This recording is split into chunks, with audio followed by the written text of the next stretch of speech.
കടലാഴങ്ങളിൽ വലയെറിയുന്നത് പോലെ അവർ അനേകായിരങ്ങളെ കൈപിടിച്ചു കൊണ്ടുവന്നു. കുത്തിയൊഴുകുന്ന പ്രളയജലത്തിനു മുകളിൽ മരണം കാത്തുകിടന്നവർ ജീവിതത്തിലേക്ക് കണ്ണു തുറന്നു. കേരളം ദുരന്തമുഖത്ത് നിന്ന് പങ്കായം കൊണ്ട് പുതുചരിത്രം എഴുതി. പ്രളയം മുക്കിപ്പിടിച്ച കേരളത്തെ കൈക്കുമ്പിളിൽ കോരിയെടുത്ത് കരയ്ക്കു വെച്ച മത്സ്യത്തൊഴിലാളികൾക്ക് അങ്ങനെ നാട് പുതിയ പേര് ചാർത്തി. നാടിന്റെ സൈനികർ. പേടിക്കേണ്ട, ഞങ്ങളുള്ളപ്പോൾ നിങ്ങൾക്കൊന്നും സംഭവിക്കില്ല. ഞങ്ങളിത് കുറെ കണ്ടതാണ്.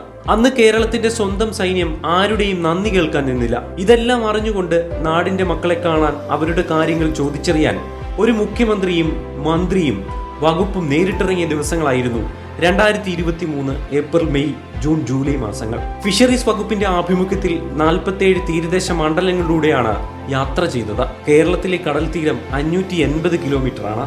ഇത്രയും ദൂരം മന്ത്രി സജി ചെറിയാന്റെ നേതൃത്വത്തിൽ ഫിഷറീസ് വകുപ്പ് മുഴുവനും ഒന്നിച്ചു നിന്ന ദിവസങ്ങളായിരുന്നു ഇതെല്ലാം. കേരള ജനതയുടെ 20% തീരദേശവാസികളാണ്. ഇവരെയെല്ലാം അടുത്തു കാണാൻ ആദ്യത്തെ ദിവസം മുഖ്യമന്ത്രി പിണറായി വിജയനും ഉണ്ടായിരുന്നു. തിരുവനന്തപുരത്ത് പൊഴിയൂരിൽ തീരത്തിന്റെ സ്വന്തം മക്കളെ കാണാൻ മുഖ്യമന്ത്രിക്കൊപ്പം ജനപ്രതിനിധികളുടെ വലിയൊരു സംഘം തന്നെ ഉണ്ടായി. മന്ത്രിമാരായ വി ശിവൻകുട്ടി, ആന്റണി രാജു, GR അനിൽ എന്നിവർ വിശിഷ്ട അതിഥികളായി. 47 തീരദേശ മണ്ഡലങ്ങളിൽ സംഘടിപ്പിച്ച പരിപാടി ആദ്യം തിരുവനന്തപുരം ജില്ലയിലായിരുന്നു. കോവളം, നേമം, തിരുവനന്തപുരം, കഴക്കൂട്ടം, ചിറയൻകീഴ്, വർക്കല തുടങ്ങിയ 7 തീരദേശ മണ്ഡലങ്ങളിലൂടെയാണ് യാത്ര നടത്തിയത്. ചാത്തന്നൂര്, ഇരവിപുരം, കൊല്ലം, ചവറ, കരുനാഗപ്പള്ളി തുടങ്ങിയ തീരദേശ മണ്ഡലങ്ങളിലൂടെയായിരുന്നു കൊല്ലം യാത്ര.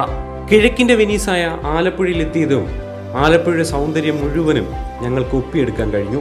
ഹരിപ്പാട്, അമ്പലപ്പുഴ, അരൂർ, ആലപ്പുഴ, ചേർത്തല എന്നീ മണ്ഡലങ്ങളിലൂടെയായിരുന്നു ആലപ്പുഴ ജില്ലയിലെ തീരസദസ്സിന്റെ യാത്ര. ബേപ്പൂർ, കോഴിക്കോട് നോർത്ത്, കോഴിക്കോട് സൗത്ത്, ഏലത്തൂർ, കൊയിലാണ്ടി, വടകര എന്നിവിടങ്ങളിലൂടെയാണ് കോഴിക്കോടിന്റെ ഓരോ തീരസദസ്സും കടന്നുപോയത്. തലശ്ശേരി, ധർമ്മടം, കണ്ണൂർ, അഴീക്കോട്, കല്യാശ്ശേരി, പയ്യന്നൂർ തുടങ്ങിയ തീരദേശ മണ്ഡലങ്ങളിലൂടെയാണ് കണ്ണൂർ ജില്ലയിലെ തീരസദസ്സുകൾ കടന്നുപോയത്. കോട്ടകളുടെ നാടായ കാസർഗോഡ് എത്തിയപ്പോൾ ദൃശ്യ സൗന്ദര്യമായിരുന്നു.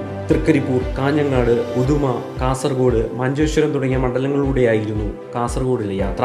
കൊച്ചിയും വൈപ്പിനുമായിരുന്നു എറണാകുളം ജില്ലയിലെ തീരസദസ്സുകൾ നടന്നത്. കൊടുങ്ങല്ലൂർ, കയ്പമംഗലം, നാട്ടിക, മണലൂർ, ഗുരുവായൂർ തുടങ്ങിയ തീരദേശ മണ്ഡലങ്ങളിലൂടെയാണ് തൃശൂർ ജില്ലയിലെ തീരസദസ്സ് കടന്നുപോയത്.